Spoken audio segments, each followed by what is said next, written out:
I am very thrilled for this one. So thank you again very much for being here today. Yeah, thank you for having me. Thanks for welcoming me. Super excited. I haven't done, I think, a talk for Bridge yet. So, still a first, even though I've given this talk a couple of times. Since giving it the first time, to be honest, it hasn't changed much. I'm not sure what that says about the games industry.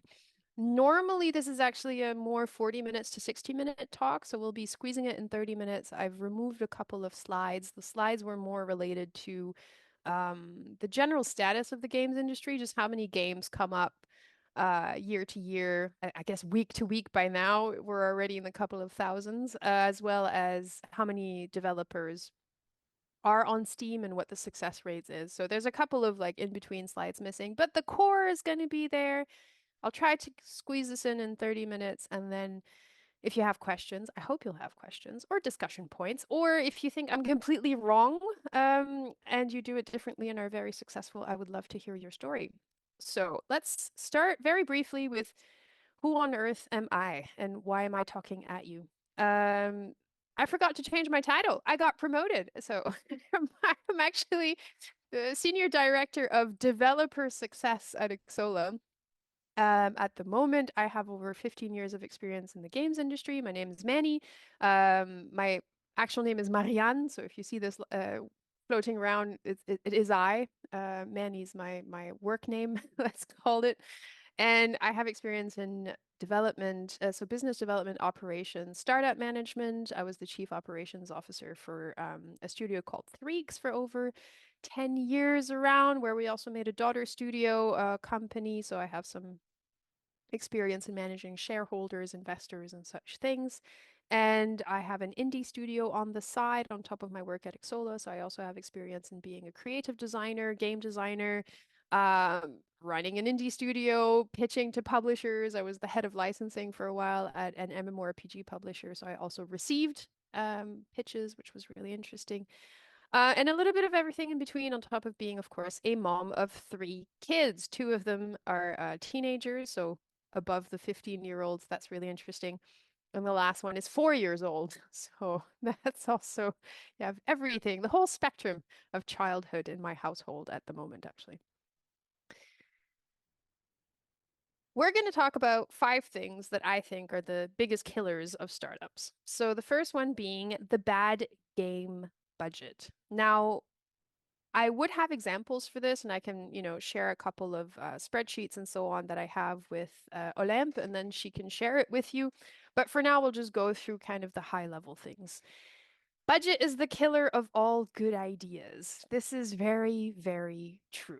And you need to have a budget keeper at your company, whoever that is. Especially if you're a small startup, let's just say you're like two co-founders, or maybe you're a group of 3 to 4 students, or new people kind of setting up the company.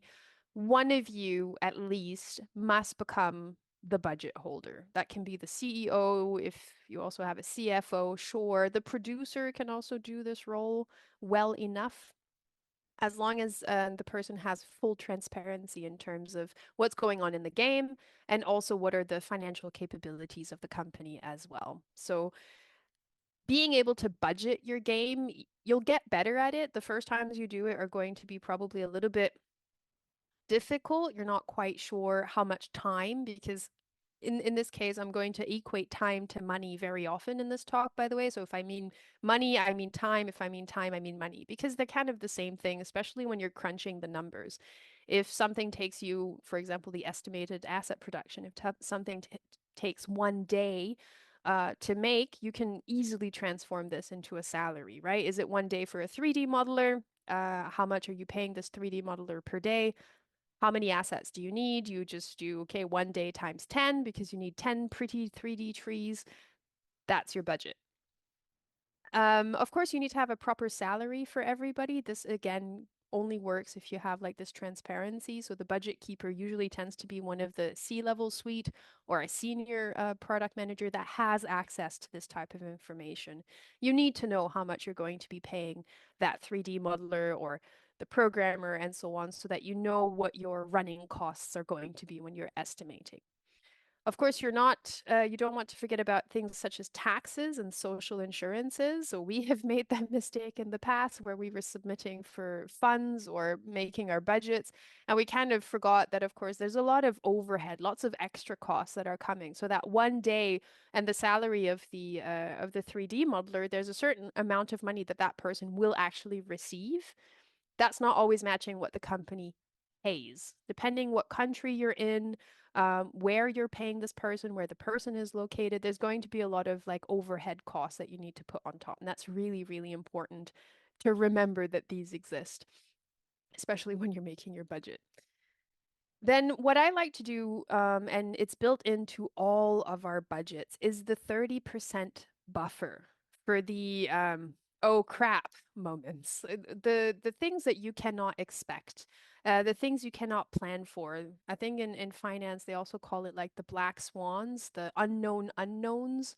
Sometimes they can even be like the known unknowns. So you know that people might get sick. You know that a partner might cut you off. You know that a partner might not deliver on the work, like if it's an outsourcing studio. So those are known unknowns. You know that it might happen. You don't know when and if, of course. But these things, this 30% buffer is extremely important. So if you have 100,000 to make your game, I would suggest you try to build a game for 70,000, and the rest is just put into the kind of piggy bank that you're going to break with a big hammer, potentially a sledgehammer, depending on how terrible the situation is. But it's something that you put on the side. And if you don't need it by the end of your cycle, of your development cycle, then you can put it in for any kind of cherries on top, or you keep it for your runway, right? So if you have the opportunity, you just kind of keep it for an extra couple of months of patchwork, hot fixes or so after the game is delivered. So I always work with at least a 30% buffer on anything that I do. It's kind of built into the calculation. Another important thing is your budgets and your cash flow sheets are going to be two different things. We'll get into cash flow sheets later, but a budget is just going to indicate to you, in general, how much money are you going to be getting or needing for the project that you're doing based on the asset estimation. That's usually, you can start with the head or the tail. So either you make your budget, you say we have 100,000, what can we do with it? Or you say I want to make this game, it's going to have these many characters, going to have this many game mechanics, going to have this amount of levels, and then you calculate how much money you will need to make that. You can start with one or the other, right? I find it a lot easier to start with the money because it's a limitation. And I'm a huge fan of limiting yourself in terms of designing, of managing your company. Those hard limits can actually get you to be oh, did it stop sharing? No. There's just more people popping in. So those limits can actually really structure the way that you're going to be working and force you to even innovate sometimes, right? Or just kind of get better. If you leave it more open with like, let's just brainstorm the game we'd love to build, like the dream game, then after you calculate everything, it's also possible. But you probably are going to end up with a much higher budget, actually, most of the time than if you would have done it the other way around. But the important thing is the budget is not going to show you when the money comes in, when the money comes out.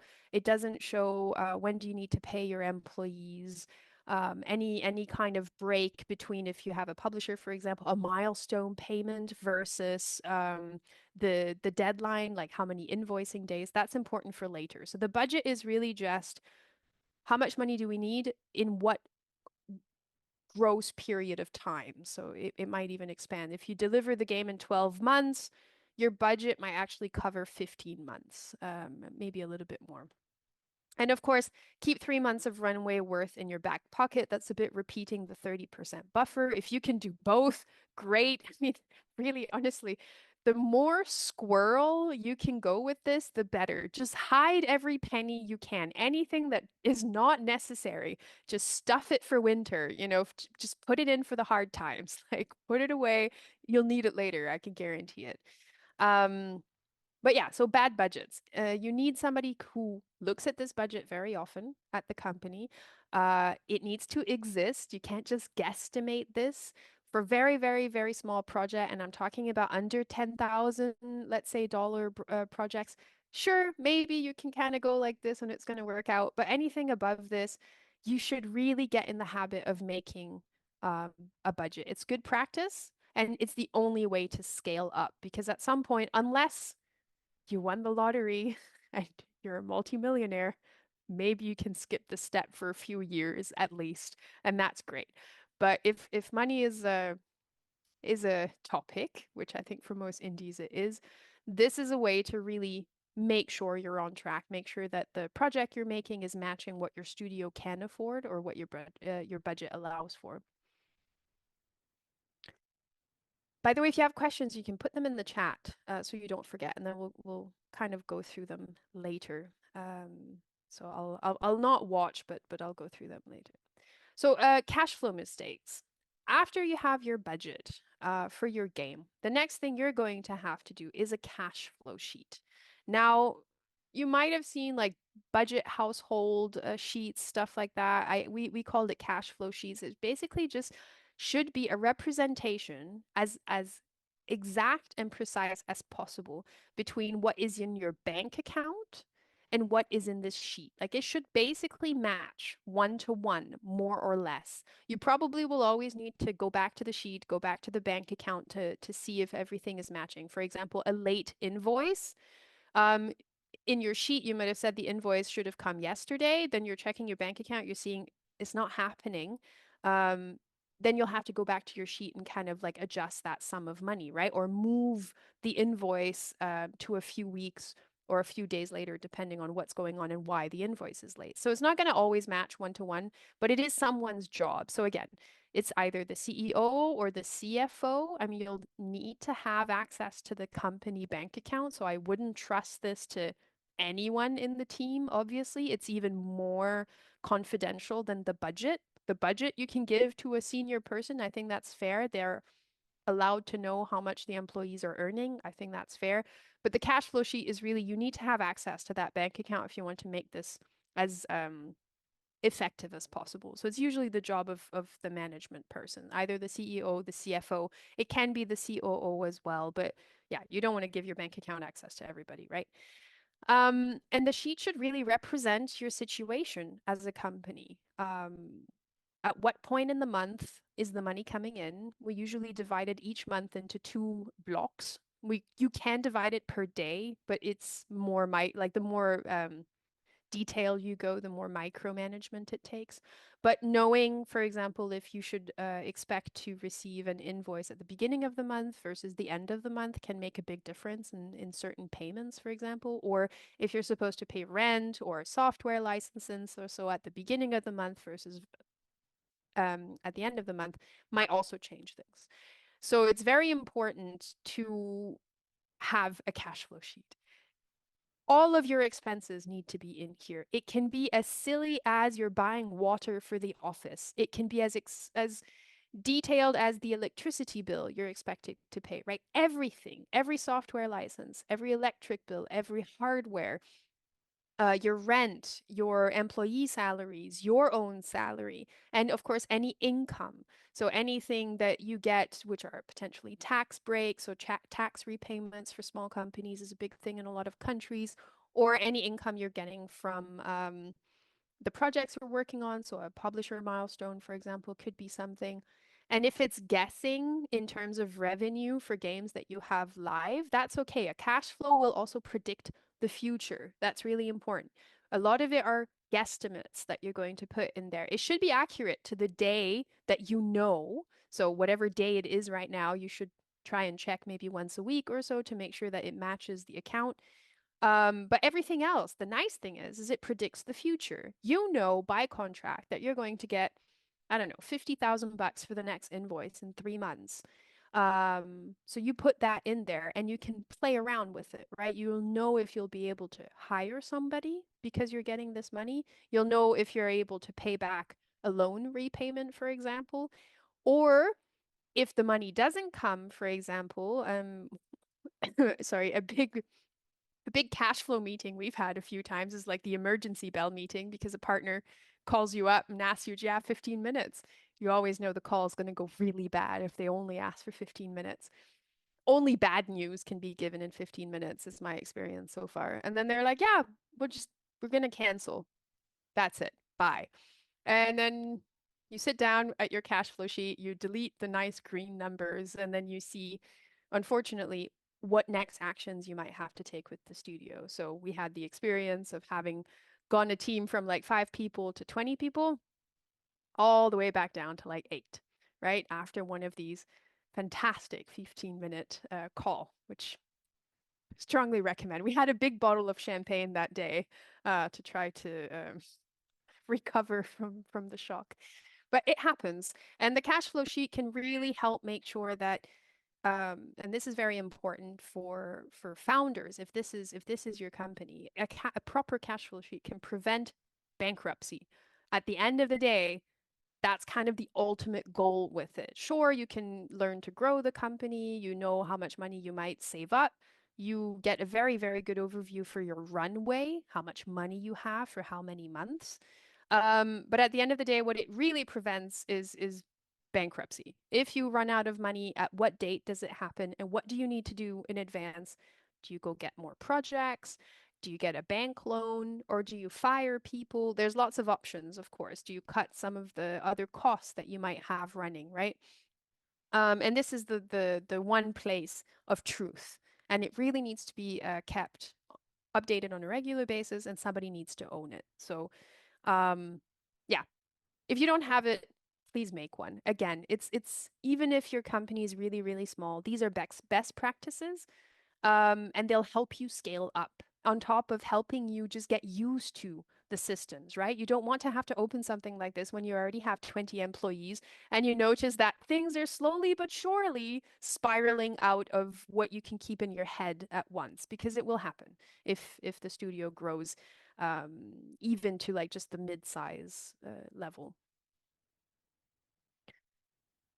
Number three, this has been a huge topic, I would say, over the last 5 years more than anything else. Of course, in the Silicon Valley, when it comes to tech startups and so on, this has been a topic since the beginning of time in their history.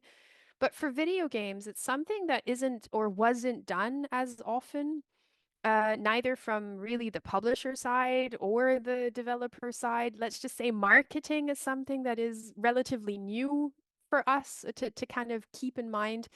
But if you are looking for success, whatever that looks like for you, but let's just say in this case, commercial success. If this isn't just a passion game that you will make no matter what, which I highly respect, and you go, but if financial success is your goal, a product market fit is extremely, extremely important. Too many developers go into a little dark cave and they go Cody Cody for a few years. They don't show anything to anybody. Then at some point they come up with this kind of mostly finished or halfway done idea, and they're wondering why no one wants to finance it or no one wants to put money to it. Or if they completely release the game on their own, which happens, they're wondering why no one buys it. There's lots of reasons, and I'm not going to go into details of what the quality of a game can be because, sure, a good game will probably sell a little bit, but I really don't believe that all you need is a good game. I do think you need to have an audience, right? Somebody needs to actually want to play your game. And this is where the product market fit comes from. One, I think, pretty famous recent example of an interesting product market fit test is the video game Outbound. It's a German developer, and they basically had been using Twitter. They had a good following already to test out different ideas. They were kind of like pretending as if these games existed, and they put a few things together, game jam style, and then they would post it online. A lot of developers use Reddit for this, quite a lot as well. And you basically look for which of the different ideas gets the most traction, and then you chase that one. Instead of just kind of deciding internally within your team, what idea do you all like the most? Of course, that's important. You should work on something you enjoy. But after that, you need to kind of double check to make sure that the audience exists. And it is a rule of thumb. I do think there are games out there that came out, which I'm pretty sure had anyone done a market test, it wouldn't have done rather well. Sometimes players don't know they'll enjoy something, or it's really hard to explain. I think Blueprints is an interesting example here that kind of went, I'm not sure anybody would have gone like, oh my God, this is going to do really, really great. Everybody wants to play this. But at the end of the day, especially if you're chasing a publisher, being able to show social media followers, or even wish lists if you have your Steam page up and you're actively kind of updating stuff, or Discord members if you're working closely with your community. Even if you have an itch.io demo or playable, and you can show how many people are enjoying that game. And that you can funnel them, for example, either to your other social media followings or even to your community, such as a Discord. These are good indication of a product market fit. And you don't need hundreds of thousands of wish lists. It's okay if you just kind of show that there is a traction. Is the little arrow going upwards slowly or is it going downwards slowly? And I think that everybody in the games industry needs to get better at this. It's not the fix everything. You can have a rather good market fit or so on and good traction, and you might still not, get a publisher on board. That's it's not always a guarantee. However, I'll tell you one thing, pitching to publishers as long as I have at this point, really they're swooping in at sometimes at the very, very end of things where like they'll refuse you. They'll come up with whatever reason something's missing in the prototype, the budget is too high, the launch window doesn't fit, the genre is hard to benchmark. There's 101 things that a publisher will say to you as to why they're not signing your game. But at the end of the day, I can tell you one thing. If you're showing that there's like 1,000 wish lists a day traction in your game over the past couple of months and it's still going up, they will all go away. A publisher that said no to you might come back and be like, yeah, actually, let's work together. So it really is important and it really has a big impact. It shows that there's an audience. It shows that you also, a developer, understand the importance of the audience, of the people that will actually consume your product. And it de-risks the investment for publishers. It's slightly frustrating sometimes because it can involve doing a lot of marketing, which that's what you want a publisher for, right? You don't want to split your time doing all the marketing. And if you've done everything and you've gotten the game to like 90% and a publisher comes in and says, yes, this looks great. I'd love to do it. How about a 50-50 split globally? You're like, please go away now because it is not very fair in a lot of senses.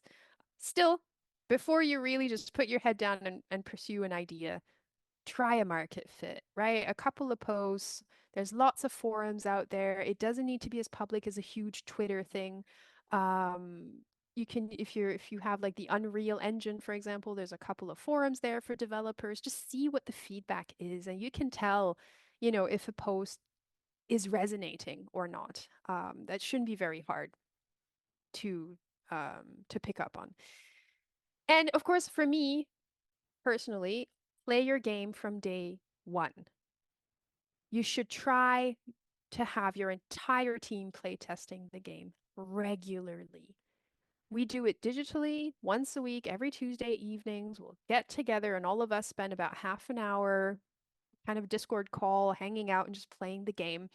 Um, it's really, really important. It's important that everyone does it, not just a producer and a game designer or so. You're working on a game, especially if you're an indie team, very small, you need the feedback from everyone. The artist needs to know what the art looks like in the game. The programmer needs to understand how the whole software comes together and what the actual point of the entire thing is. Um, just do it. Play your game. And if you can get it up and running from day one with the terrible graphics, gray box, whatever it is, your core loop shouldn't take much longer. Just put it together and see if you have fun already. It doesn't need to look like the final game whatsoever, but the core loop needs to be there. Number four, wrong partner. Um, I've read a book from Chris Voss, and yeah, he's American, so there's a bit of that going on in the book, but He was I think it was the FBI hostage negotiator, and the whole book is called Never Split the Difference, and it's all about kind of negotiations. But I think one of the most important part of that book to me was no deal is better than a bad deal. And this is if you take nothing else out of this workshop, please remember, do not just sign because you need the money.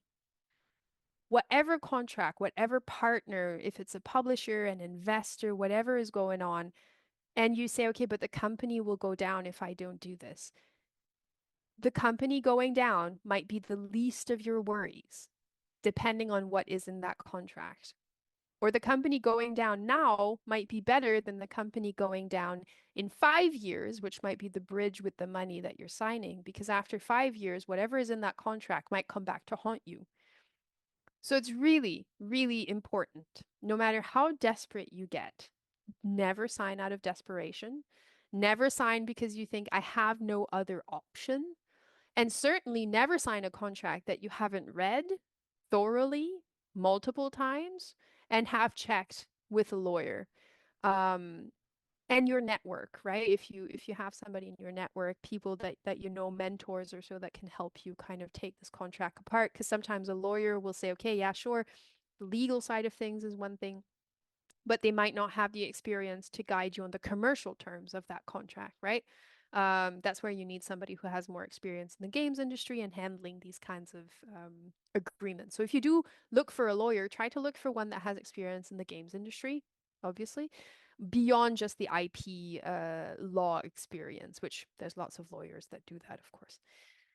You need to read the contract fine print, really every single word. There's lots of public contracts out there for game IP licensing or like what we would call a publishing deal that you can find for free. A couple of publishers have kind of a template of their contract online. Get used to reading them. Read the feedback of those contracts. There are enough online feedback to them, a kind of a breakdown, what they agree, what they disagree with, why do they disagree with these terms. And some video game lawyers have databases of information on their websites about different terms, contracts, what they mean, and where you need to be careful, where pitfalls might happen. So all of that is super important. And of course, there's a vibe check, right? You want to make sure that you're vibing correctly with the partner that you have. You want to make sure that you have enough contact points at this company because sometimes somebody might leave, which would leave you without a contact. So you need to make sure that in the contract or wherever you have enough emails, you have enough contact points that you can always reconnect with the partner in case something goes wrong. Because again, something will go wrong, something will happen. It's just the unknown unknowns are there. The known unknowns will happen. So make sure that you try to de-risk as much as possible. It's okay to be a little paranoid. Somebody at your company should be the paranoid one. Someone who always actually ends up thinking, but what if this happens in the negative side of things? It's nice and great to go like, what if the game is successful? What if we make all the money? What if this partnership turns out great? What if then nothing? If nothing, great. Then we just keep going and everything is great. Or you don't even need to pose the question. The really important question is what if it doesn't? What if the game flops? What if we never make the money back? What if we miss milestones? What if the partner doesn't want to work with us anymore? What if they terminate the contract for convenience? These are the important questions to ask. The daydreaming of the positive things, it's great. Absolutely do it. Motivation is important, but you need to have that one person, at least one. You don't need too many because then it gets really depressing, but like at least one person that asks the negative questions. Um, and you need to have the room at your company, the space for these questions to be asked. It doesn't need to be asked all the time at every meeting. That can be very exhausting. But you need to make the space once in a while and be like, okay, look, we're going to sit down. We got an offer. And let's read the contract and then we'll bounce worries that we have. Not just the positive thing. Getting that contract, the draft, for example, of a publisher agreement, I'm sure feels wonderful. I've been there. You're running away with this thing. It's amazing. Enjoy that moment and then, you know, bring it down to, okay, what part of this contract could really screw us over if, it doesn't go 100% correct? Because again, a contract is not a document that tells you what will happen if the relationship goes great and successful. A contract is more of a guidance of if it doesn't go well, what are the consequences? What can the partner do? What can we do? And who owns what by the end of this, right? So if everything goes great, no one looks at this contract. It's great. You and your business comes first. So again, you really don't want to risk this, right? Signing with a bad publisher, a bad contract will or can lead to disastrous consequences for you, for your employees, for your company, for your game. You might lose everything without knowing if you didn't do your due diligence properly. So it's really better not to sign a bad contract. Please don't. And the last one, zero backup plans. So it's with everything else that we've discussed so far. These are how you kind of make sure that your company is on a good foundation. Um, the next step on all of this is you make a second foundation and a third foundation. If you ever watch the medieval history video guy, he says you dig a ditch and then you dig another ditch. And then, if you still have time, you dig another one around it. Because having these backup systems, right? I'm missing a word right now, but these redundancies, they're really, really helpful. You can make redundancies throughout your company as long as you have somebody who's micromanagement kind of oriented enough to go into this. And I don't mean the negative micromanagement. I mean rather the kind of like positive, okay, if A happens, then what happens to B and how do we get it done? And you can have redundancy to the lowest level. For example, if one of your game designers is sick or leaves the company or goes away, who's the backup, right? What are you going to do if one of these employee leaves? Are you making sure that they're offboarded properly, that the information is going to be taken from them? Are they writing everything down in a Confluence and a Miro board and other game design documentation of your choice? Like these are the plans that you need to have, right? These are backup plans because if everything goes well, of course you never need to think about this. Great. But if anything starts to go RE, you will love redundancies and backup plans. So hope for the best, plan for the worst. I don't think this is going to be a surprise to any of you, but it's extremely important. Again, take the paranoid person of your company. They'll be probably good at this as well. And they'll at least be able to point out what are the things, the horrible things that might happen. They'll have the imagination to come up with all the terrible scenarios. They might not be the person to tell you the solutions, but they can guide you through the terrible scenes. Um, the next one is for me the cash flow sheet. So we discussed having one cash flow sheet. That's great. Have a cash flow sheet. But you can have 5 cash flow sheets, right? So what you can do is basically take the state that you're in and then plan for if you're in negotiation, for example. What if the deal comes in, right? What if you actually sign this? Then you'll have a second cash flow sheet. Maybe it's called the good scenario cash flow sheet. And then you plug in all those numbers and you can plan already. You can go, okay, we can grow the team this much. We'll hire this engineer at this date. Even though you don't know yet if you're going to sign it, you can still plan.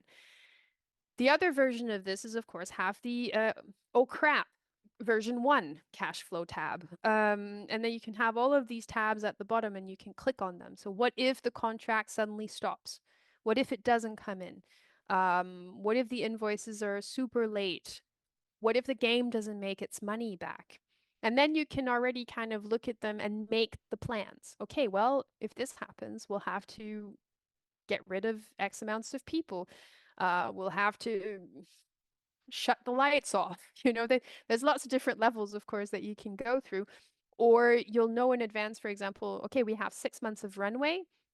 It's time to open all silos of business development. Like just go find work for hire or whatever it is that will prop you up, right? So work for hire is a really popular kind of injection of money for a lot of small studios. I would warn against becoming too dependent on work for hire because it can spiral out of control with increasing the team based on very temporary contracts and always having to go get more, right? Very often they're like short and the team still needs to be fed. So you're spending less time working on your own IP, more time trying to just hustle and get more and more of these contracts. But hey, if you need it for a short-term thing, like go ahead. We've definitely done it multiple times. Um, and the last thing for me is really with all of these things, if you aren't comfortable discussing potential problems within your team, if you notice that you have a culture at your company, in your team, in your indie studio that negatively prevents people from bringing up problems, that will really come and bite you in the long run. I'm not saying that every meeting needs to turn into, but what if negative ABC happens? There, you can say, hey, look, this is not the space for this. And it can get exhausting, of course, if every meeting turns negative. However, the space must exist, right? You need to have these meetings that you can set up where people can say, okay, I've found this problem. What do we do about it? I think that this is not a good idea. What are we going to do about it? And you need to have this not only with your kind of upper management, which is important. We used to have it like once a week, a management meeting, and the space was very open for these feedbacks. But anyone at your company should be able to come up to their managers or within appropriate meetings and raise issues. Because sometimes it's really the people who are nose into the project deep down, depending on how many management levels that you have. Sometimes the C level might not have as much hands-on than a smaller company. Even in medium-sized companies, it happens very often. As soon as you have a mid-management layer, the C level doesn't have as much direct feedback lines or eyesight on what's going on. So it's important that you have all layers of the company be able to bring up and kind of ring the alarm bell if they see something that's going on and not be just dismissed as it's going to be fine. Especially if you have mid-level management, that shouldn't be their decision always. Sure, there's a certain layer that they should be allowed to act within and make decisions, but at the end of the day, if it's your company and a couple of the employees on the down low are extremely worried about something, they think something's not going to work, you would want to know. You don't want to find out months or years down the line that, middle management or so was keeping what's a Deckel? Wow, German word now, a lid on all of this negativity just to not have to tell you because maybe they were worried for their jobs. Maybe you didn't make the space for them to bring up these negative things, or they were just personally not interested in the negative feedback. So just make sure that you really develop a culture within your studio, within your company, no matter how small or big it is, that allows people to bring up problems without negative consequences happening to those people, right? You don't want to be the one pointing out the problem and the messenger basically gets it, right? That's not a trust culture. So you need to make sure that they have the trust both sides to bring these things out, and you will save so much time, so much money, so much risk is going to evaporate as long as you keep a really honest, positive culture, even around problems, right? That's what we need. So, oh my God, it's already more than half an hour. I'm done. All the talkie. Sorry. It's all good. I was assuming that like the 20 or 30-minute limit was going to be out front, but I feel like a lot of the topics that you were mentioning actually could could take an hour each one on their own. Oh So yeah. Like we could go in through like the templates and the example, like how to fill up a budget estimate. How do you do asset estimations? Like I removed some of the slides here that were examples of this. At the end of the day, it's just spreadsheets, so you need to be excited about numbers, but they you could definitely expand this to like a half a day workshop every slide, like takes with an some hour and some a half, hands-on. Yeah, indeed. And absolutely. speaking of numbers and spreadsheets, there is a Siabonga that asked about the good references for finding more concrete numbers in the budget instead of estimates in general.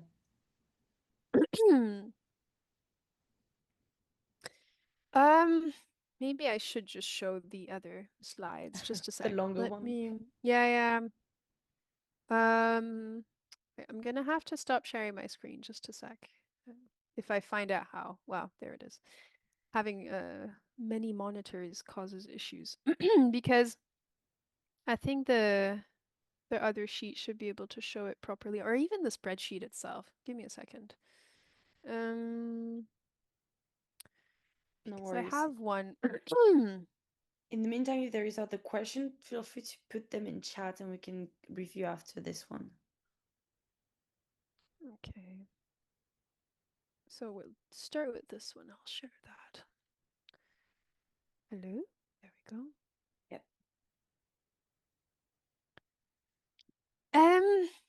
So one of the sheets I have online, and it's public, and it's based on something that we used at our company, and it's lots of colors and lots of weird numbers. But so this is kind of the main page, and you have the roadmap. So I like the Gantt chart style, right? We used to divide it, or we usually divide it by department on the left. Different kind of milestones or deliverables. Like these aren't detail. You don't want to see here like deliver main character art version 1. You want to have the final character model, for example, fully geared, animated, and everything, something like that that you would want to have here. So they're the bigger when everything is finished type of tasks. So not the Jira tickets that you're going to be making from them. But so in general, you have this. At the top, what I have is a number of days per month. And as I said, I like to divide my months in two, mostly because we do 2 week sprints in most of the projects that I've worked in. From many years of experience, lots of different people, 2 week sprint tends to be almost the norm by now. It's easy to kind of plan. And these days here, you need to manually do this. I haven't found an automated way. I'm sure more clever people could do this, but you end up with kind of a total working days until the deliverable of the entire project, which are going to kind of come here in this calculation. So here you have lots of numbers. They're all divided by days. And you have an overview of also how many resources you have. So here I would have one 3D artist, one 2D artist, one animator. So it takes a certain amount of development days.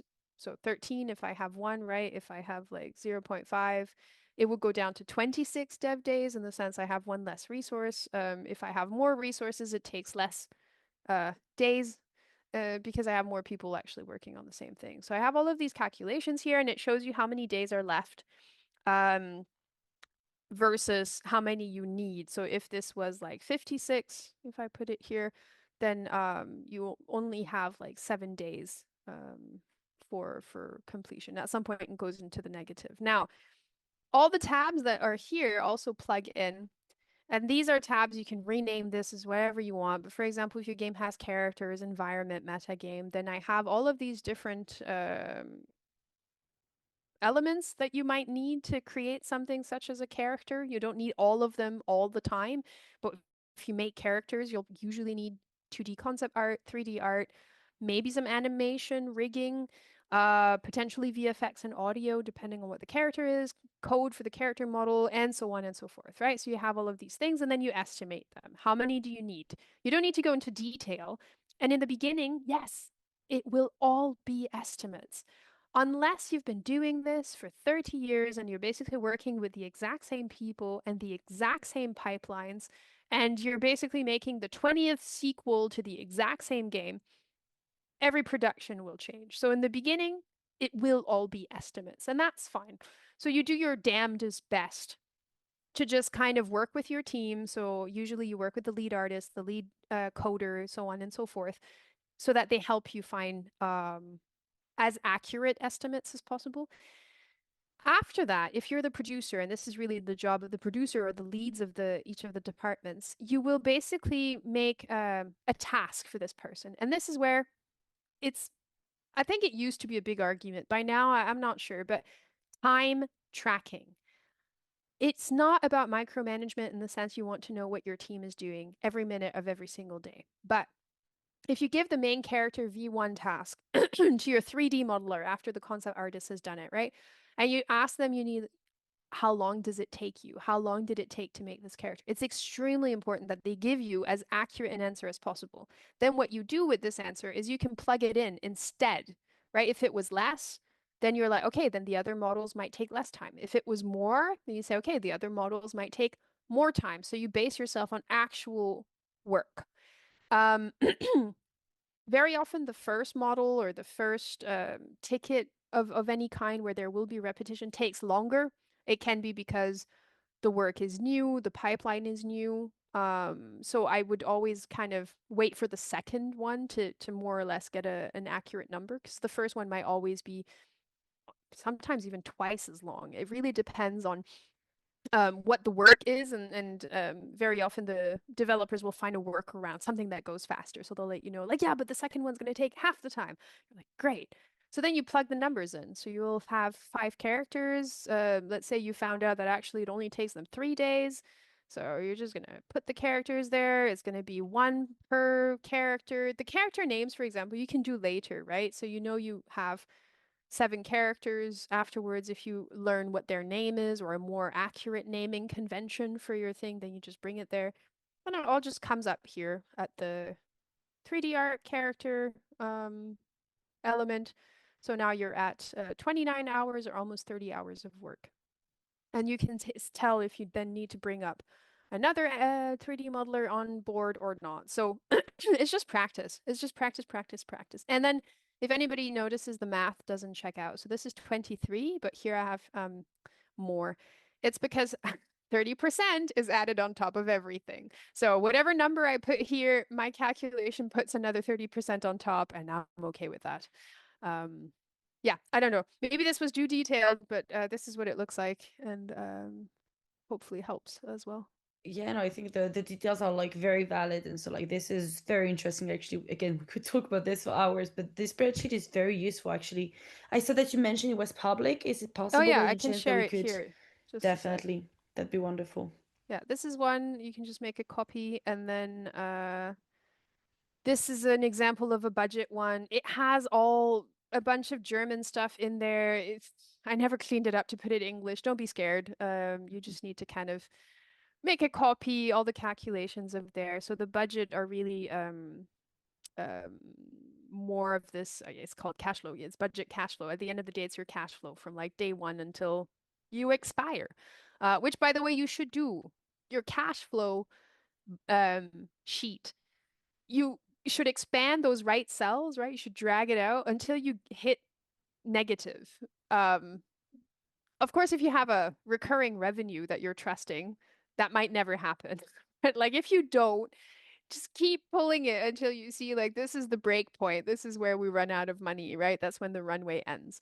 Because that's important to know what that date is, the kind of like the D date, and how much time you have until that happens. That allows you to plan much better. And having stuff on screen, in my opinion, even if it's negative things, it does lower the stress level because then you can start preparing. If you think, and everything is only you think you have 6 months, could be 7, maybe it's 6. You're gonna stress out over this because you probably your brain's gonna just go and like rotate. You don't know. You don't know. You actually don't know. Is it 6? So putting everything black and white kind of in a sheet properly, it can help to reduce the stress a lot and allow you to plan instead of worry. Yeah, accurate numbers, and as you mentioned, having everything always backed up by 3,000 copies, so that there is always something somewhere that is not cancelled or deleted. Unfortunately. Um, Dear Carrie, I see that you're writing hi. Do you have any question by any chance, or was it to raise your hand, maybe? Feel free to open your mic if you want to just jump in. No. Okay, all good then. Hi back. In which case, I think that the time is running. I had a question for you if there is none from the chat, actually. You did spend some time explaining about the market fits and how to manage to talk to your people and your audience and everything. In our cases, we are talking with developers that are often in either a very specific situation where there is just no one around, or the traditional means of communication with, I would say, Steam, for instance, is just not accessible in your country, and or like there's a bit of more difficulties to access these kind of things. Would you have like any kind of recommendation to get like a bit of a better accurate taste of the water if you don't have access to like the traditional big things. Like Reddit would be probably possible, but yeah, Steam is definitely not. Depending on the apps also that works around, like Facebook may be a bit better in some countries here and there. Yeah, Yeah. I think Facebook, there's also these Facebook groups. So there's very often like subgroups within bigger platforms. You also don't need to appeal to the mass media. So even if you don't want to or you can't access certain of the bigger platforms, that's not that important. Find out like what genre does your game fit in mostly and try to find the locations where those groups might be located, even if that's in your region. You'll at least know if the things resonate with one of the potential early adopters of your genre, right? And that's kind of more important than anything else. Like I had somebody who was going to be making a dock game, so a bottom of your screen game about trains in Belgium.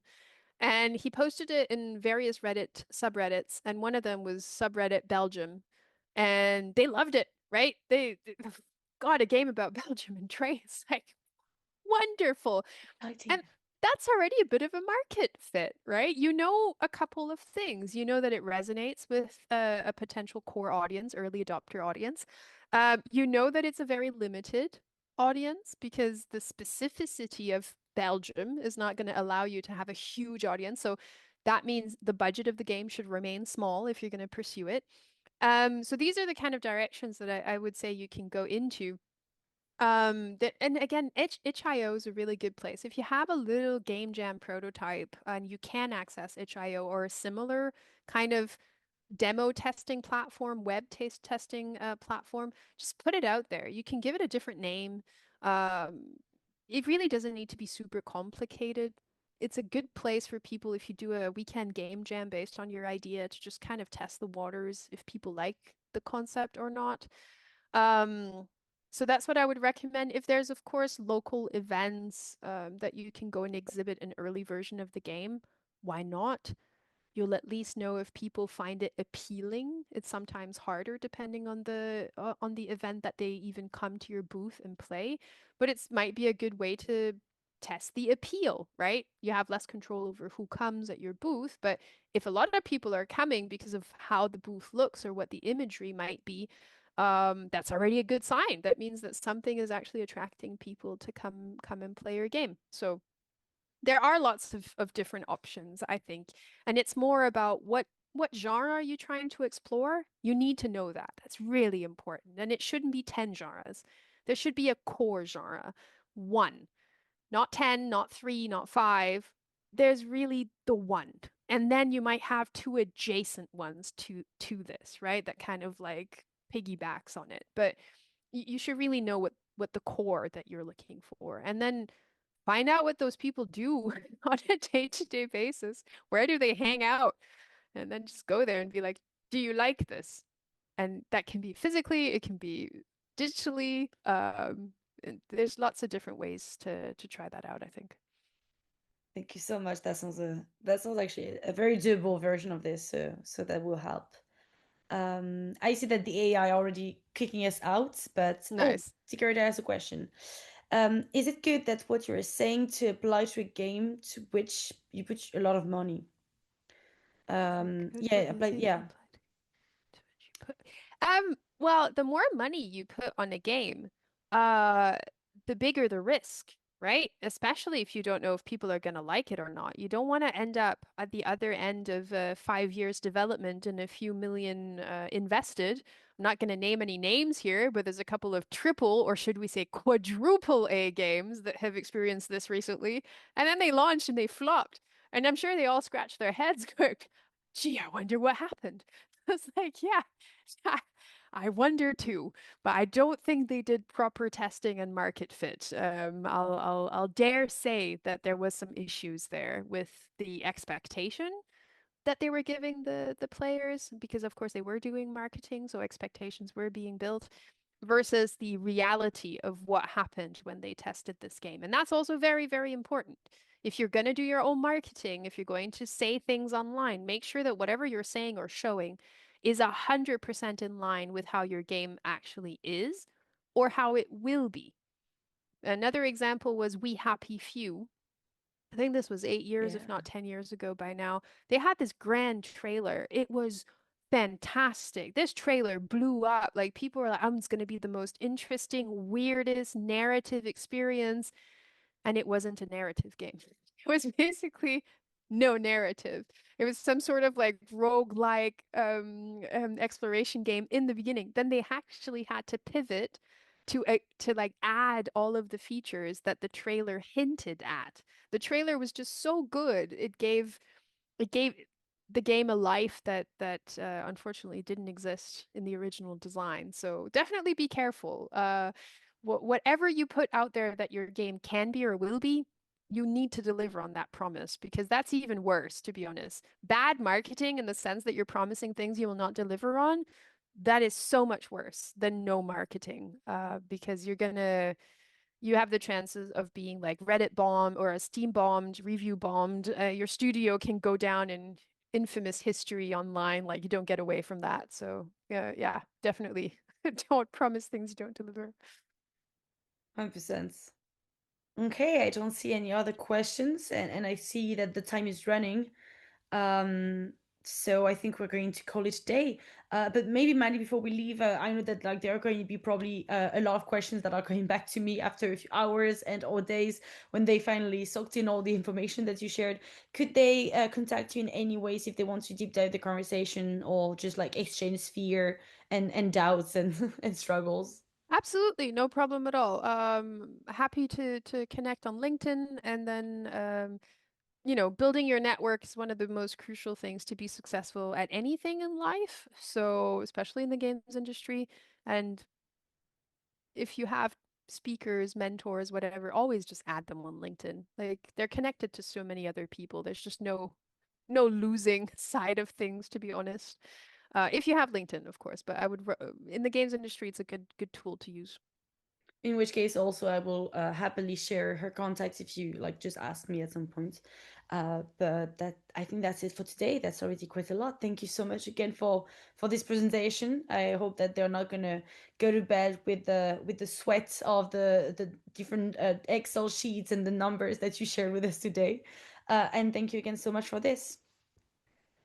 You're very welcome. It was absolutely love you. Thank you. In the meantime, everyone, see you next time for the next webinars. I think you should receive an email with an update of everything that's happening in the projects next times. So, good luck, everyone. Have a good end of the week, and see you, everyone. Bye. Bye.